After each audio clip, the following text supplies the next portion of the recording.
Everyone who acknowledges me publicly here on earth, I will also acknowledge before my Father in heaven. But everyone who denies me here on earth, I will also.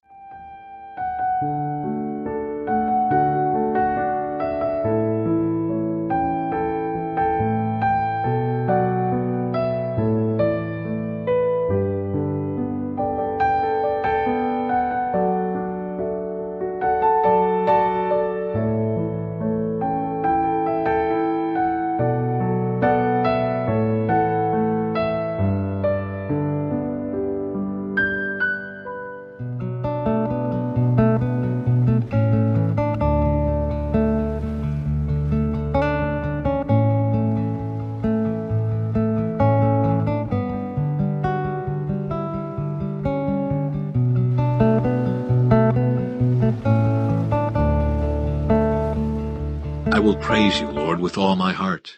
I will tell of all the marvelous things you have done. I will be filled with joy because of you. I will sing praises to your name, O Most High. My enemies retreated. They staggered and died when you appeared.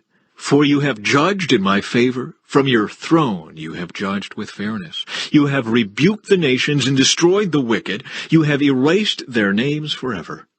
The enemy is finished in endless ruins. The cities you uprooted are now forgotten.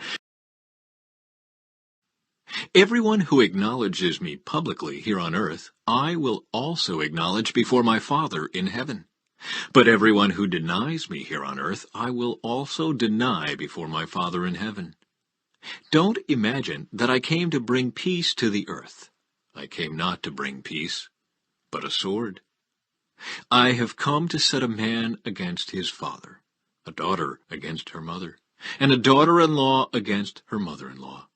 Your enemies will be right in your own household. If you love your father or mother more than you love me, you are not worthy of being mine. Or if you love your son or daughter more than me, you are not worthy of being mine. If you refuse to take up your cross and follow me, you are not worthy of being mine. If you cling to your life, you will lose it. But if you give up your life for me, you will find it. Anyone who receives you receives me, and anyone who receives me receives the Father who sent me. If you receive a prophet as one who speaks for God, you will be given the same reward as a prophet. And if you receive righteous people because of their righteousness, you will be given a reward like theirs. And if you give even a cup of cold water to one of the least of my followers, you will surely be rewarded.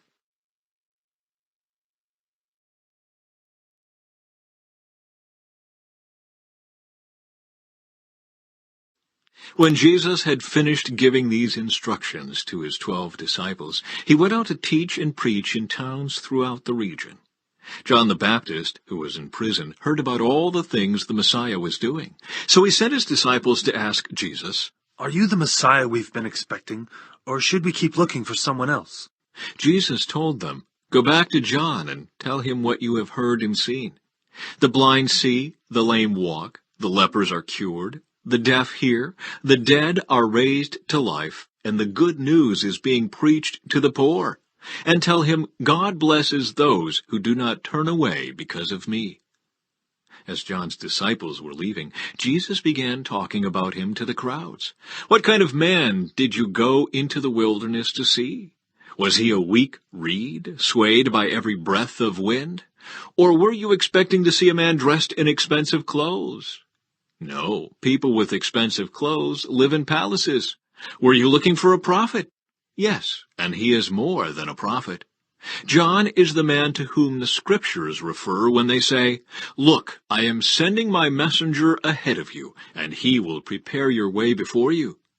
I tell you the truth, of all who have ever lived, none is greater than John the Baptist.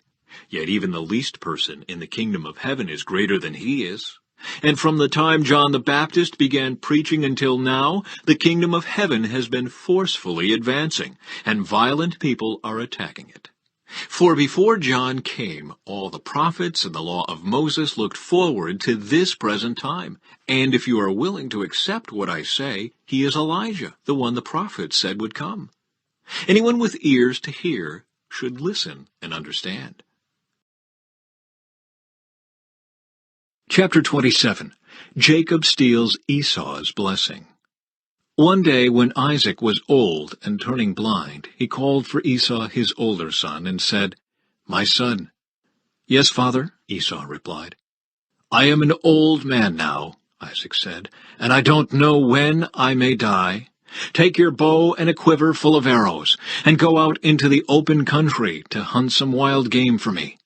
Prepare my favorite dish and bring it here for me to eat.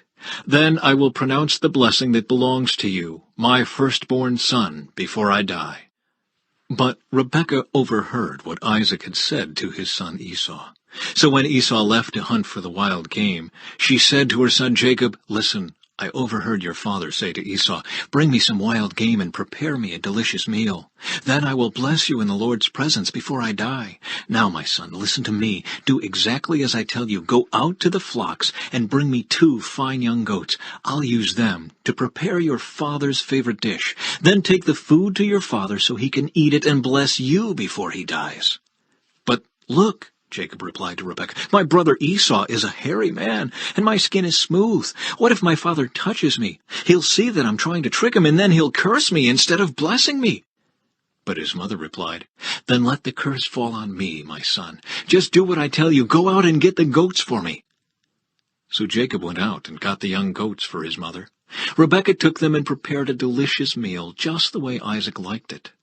Then she took Esau's favorite clothes, which were there in the house, and gave them to her younger son Jacob. She covered his arms and the smooth part of his neck with the skin of the young goats. Then she gave Jacob the delicious meal, including freshly baked bread. So Jacob took the food to his father. "My father?" he said. "Yes, my son," Isaac answered. "Who are you, Esau or Jacob?" Jacob replied, "It's Esau, your firstborn son. I've done as you told me. Here is the wild game. Now sit up and eat it, so you can give me your blessing." Isaac asked, "How did you find it so quickly, my son?" "The Lord, your God, put it in my path," Jacob replied. Then Isaac said to Jacob, "Come closer, so I can touch you and make sure that you really are Esau." So Jacob went closer to his father, and Isaac touched him. "The voice is Jacob's, but the hands are Esau's," Isaac said. But he did not recognize Jacob because Jacob's hands felt hairy, just like Esau's. So Isaac prepared to bless Jacob. "But are you really my son Esau?" he asked. "Yes, I am," Jacob replied. Then Isaac said, "Now, my son, bring me the wild game. Let me eat it, and then I will give you my blessing." So Jacob took the food to his father, and Isaac ate it. He also drank the wine that Jacob served him. Then Isaac said to Jacob, "Please come a little closer and kiss me, my son." So Jacob went over and kissed him. And when Isaac caught the smell of his clothes, he was finally convinced, and he blessed his son. He said, "Ah, the smell of my son is like the smell of the outdoors, which the Lord has blessed. From the dew of heaven and the richness of the earth, may God always give you abundant harvests of grain and bountiful new wine. May many nations become your servants, and may they bow down to you. May you be the master over your brothers, and may your mother's sons bow down to you. All who curse you will be cursed, and all who bless you will be blessed." As soon as Isaac had finished blessing Jacob, and almost before Jacob had left his father, Esau returned from his hunt. Esau prepared a delicious meal and brought it to his father. Then he said, "Sit up, my father, and eat my wild game, so you can give me your blessing." But Isaac asked him, "Who are you?" Esau replied, "It's your son, your firstborn son, Esau." Isaac began to tremble uncontrollably and said, "Then who just served me wild game? I have already eaten it, and I blessed him just before you came, and yes, that blessing must stand." When Esau heard his father's words, he let out a loud and bitter cry. "Oh, my father, what about me? Bless me too," he begged. But Isaac said, "Your brother was here, and he tricked me. He has taken away your blessing." Esau exclaimed, "No wonder his name is Jacob, for now he has cheated me twice. First he took my rights as the firstborn, and now he has stolen my blessing. Oh, haven't you saved even one blessing for me?" Isaac said to Esau, I have made Jacob your master, and have declared that all his brothers will be his servants. I have guaranteed him an abundance of grain and wine, what is left for me to give you, my son." Esau pleaded, "But do you have only one blessing? Oh, my father, bless me too." Then Esau broke down and wept. Finally, his father Isaac said to him, "You will live away from the richness of the earth, and away from the dew of the heaven above. You will live by your sword, and you will serve your brother. But when you decide to break free, you will shake his yoke from your neck." Jacob flees to Padan-aram. From that time on, Esau hated Jacob because their father had given Jacob the blessing. And Esau began to scheme, "I will soon be mourning my father's death. Then I will kill my brother Jacob." But Rebekah heard about Esau's plans, so she sent for Jacob and told him, "Listen, Esau is consoling himself by plotting to kill you. So listen carefully, my son. Get ready and flee to my brother Laban in Haran. Stay there with him until your brother cools off. When he calms down and forgets what you have done to him, I will send for you to come back. Why should I lose both of you in one day?" Then Rebekah said to Isaac, "I'm sick and tired of these local Hittite women. I would rather die than see Jacob marry one of them."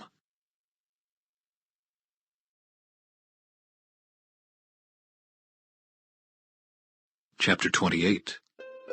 So Isaac called for Jacob, blessed him, and said, "You must not marry any of these Canaanite women.